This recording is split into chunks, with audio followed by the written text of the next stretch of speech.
Olá, minha amiga, meu amigo, hora do nosso encontro, nesta quinta-feira, 25 de setembro. Hoje é dia do rádio, porque é o aniversário de Edgar Roquette Pinto. Ele nasceu no 25 de setembro. Num setembro de 1923, o Edgar Roquette Pinto fundou a primeira emissora de rádio do Brasil. Por isso é dia do rádio. Meu abraço a todos os colegas radialistas.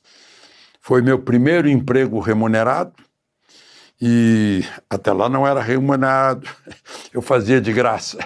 Meu pai me levava para fazer papéis infantis em novela, sem gravação, ao vivo, e participava nas emissoras de rádio em que meu pai trabalhava, das radionovelas. E aí meu primeiro salário foi como locutor. Como locutor de rádio, na Rádio Independente, depois na Rádio Difusora de Porto Alegre, dos diários e emissoras associados, quando eu me sustentava para pagar a pensão e estudar. Fazia locução das 10 da noite a 1 da madrugada.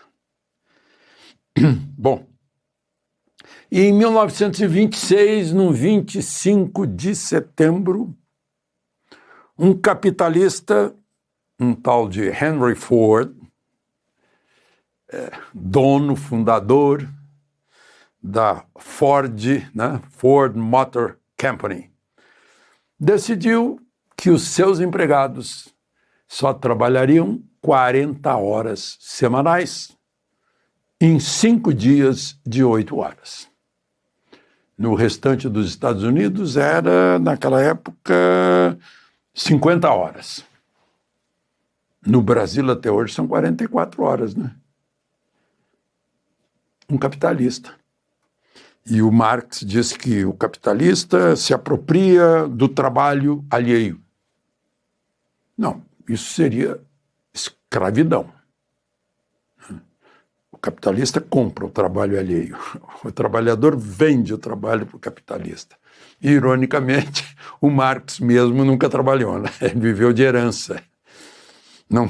Não cuidou dos filhos direito. São essas falácias que esse sistema faz parte da natureza desse sistema, porque o marxismo põe o Estado acima do indivíduo, quer dizer, ao contrário, desvaloriza o indivíduo. Sendo que a democracia diz que o indivíduo é a fonte de todo o poder. Não é por isso que a gente valoriza aqui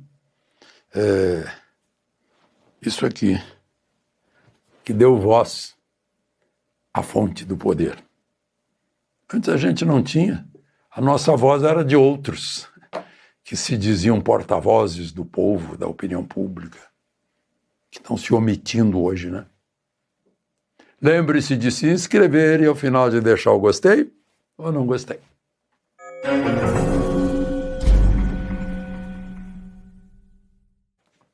Pois eu fico pensando, será que Lula está planejando levar Jabuticaba para Casa Branca? Oferecer para o Trump? Ele disse que não, um bom acordo começa com Jabuticaba. Vai ser maravilhoso. Olha, eu sou do país da Jabuticaba, tem coisas que só acontecem lá, inclusive a Jabuticaba. Vai ser ótimo.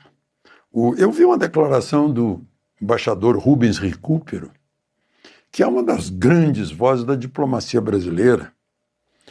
Eu o conheci nos tempos em que ele era chefe do Departamento das Américas. Eu cobria a área do Prata e me aconselhava muito com ele. E Recupero viu uma declaração no Correio Brasiliense, ele dizendo, olha, não devemos festejar muito essas palavras de Trump, porque num dia ele diz uma coisa, no outro dia ele diz outra contrária. Eu disse, opa! Ele, como diplomata, não deveria falar mal do presidente de outro país. Mas ele talvez evitou de dizer essas mesmas palavras referindo-se ao presidente do nosso país, que é exatamente isso. Um dia diz uma coisa, no outro dia diz outra, né? O Trump ele não pediu, mas ele gostou que o Antônio Guterres, o português que é o secretário-geral da ONU, ou seja, o grande executivo da ONU, vai mandar investigar, porque está claramente uma sabotagem contra o Trump. Imagina o acidente que poderia dar ele e a Melania indo na escada rolante e a escada rolante para. Imagina, cai, bate com a testa num daqueles degraus metálicos. Não foi só na escada rolante, ele foi para o teleprompter para ler o discurso. Na ONU se faz discursos lidos. Ele teve que improvisar durante 15 minutos, porque estava a telinha ali, aquele vidro, estava opaco, estava sem nada.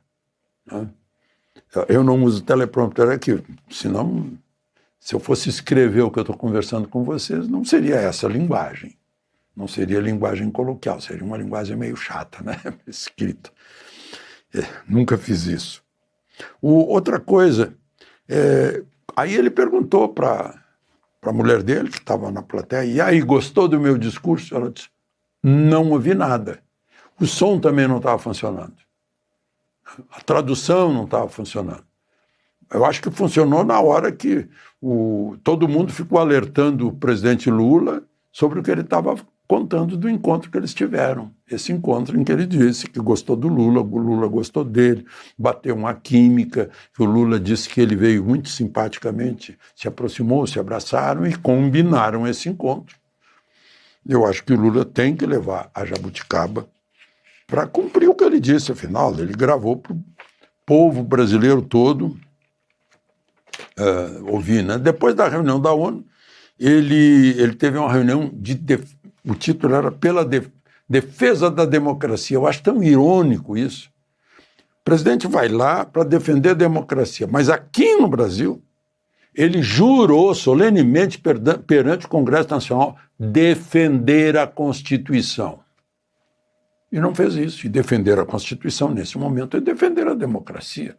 Defender que tudo seja cumprido, que um processo não seja aberto sem Ministério Público, que haja liberdade de expressão, que não haja censura, que haja amplo direito de defesa, que deputados e senadores tenham o irrestrito direito de falar o que quiserem, né? Porque está na Constituição, no artigo 53. Né? Por quaisquer palavras, serão invioláveis civil e criminalmente por quaisquer palavras. Então, mas ele nunca defendeu, mas ele jurou defender. Fica muito ruim a pessoa dizer, você jurou e não cumpriu. Não? Bom, vamos em frente. Vamos ver outro assunto aqui. Sim, o ministro Barroso, é outra questão também. O ministro Barroso fez um discurso hoje, e disse que o Brasil precisa de pacificação, precisa ter um recomeço. Eu concordo plenamente. Eu estou escrevi hoje sobre isso para a Revista Oeste. Amanhã já estará na Revista Oeste. Sim, pacificação. Né? E ele disse, o ministro Barroso, né, convivência entre os diferentes. Sim, também. Só que tem um ódio que faz com que não tenha jeito. Né?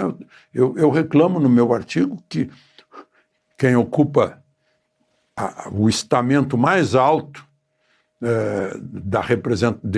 de agente do Estado tem que ser estadista, que tem que ter visão estratégica. Não tem. Só tem uma visãozinha tática. Não tem visão estratégica. Não percebem que no futuro que eu digo é logo ali, que está esquentando, aumentando a pressão por causa do ódio. Aí ele fala que é preciso agir com civilidade. Gente, esse país não tem civilidade de um modo geral. Hoje mesmo, eu passo por um cartaz desse tamanho aqui, na estrada, né? Proibido jogar lixo neste local. Está cheio de saco de lixo. Eu estava no shopping hoje, o sujeito entra na escada rolante, fica do lado esquerdo, não tem civilidade, ele não sabe que a gente anda do lado direito. Essas coisas básicas. Ah, não ensinaram em casa, nem na escola. O que vão ensinar na escola? Se eu pego aqui as estatísticas, está mostrando que só 48% das escolas públicas brasileiras têm esgoto. 20%, falei em lixo, 20% das escolas públicas brasileiras não têm coleta de lixo. Né? Qual é o futuro? Agora, voltando ao ministro Barroso, imagina se o Supremo desse o exemplo desse recomeço, voltasse aos quadros constitucionais vigentes, como em 1955. O ministro não tinha nascido, eu já tinha 15 anos e acompanhava essas coisas. Não se pode sair da Constituição sob nenhum pretexto. Não pode dizer assim, nós vamos sair das 4 linhas para evitar que nós achamos que o fulano quer sair das 4 linhas. Mas o fulano não saiu das 4 linhas e nós saímos das 4 linhas, né? Fica terrível. E o pior é que a história, ainda que queira se reescrever e tal, mas o que sedimenta depois é a verdade. Só a verdade que liberta, né? A gente fica liberto da submissão, liberto das amarras da ignorância, a verdade. Mas, enfim, e só para encerrar, novidade, Moraes desbloqueou as contas das redes sociais da Carla Zambelli. Justificou dizendo que agora não precisa mais porque ela já foi condenada. Ele não disse assim, ele disse que a ação terminou com a condenação dela.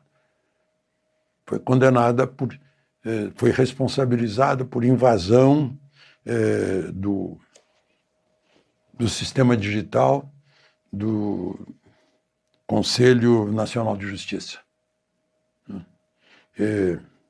Ela hoje depôs na Comissão de Constituição e Justiça da Câmara, claro, à distância, lá da prisão onde ela está, na Itália, dizendo que não tem nada a ver com isso. Quem fez isso foi lá aquele hacker.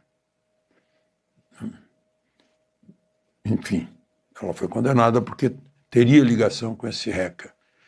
E ela vai ter uma audiência dia 8, próximo, que vai decidir se ela espera a decisão sobre o pedido de extradição do Brasil na prisão ou no apartamento que o marido dela alugou, lá em Roma.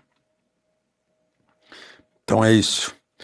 Só para lembrar, né, Moraes tinha bloqueado também as redes do filho da Carla Zambelli e da mãe da Carla Zambelli. Suponho que tenha desbloqueado também. De Brasília, Alexandre Garcia.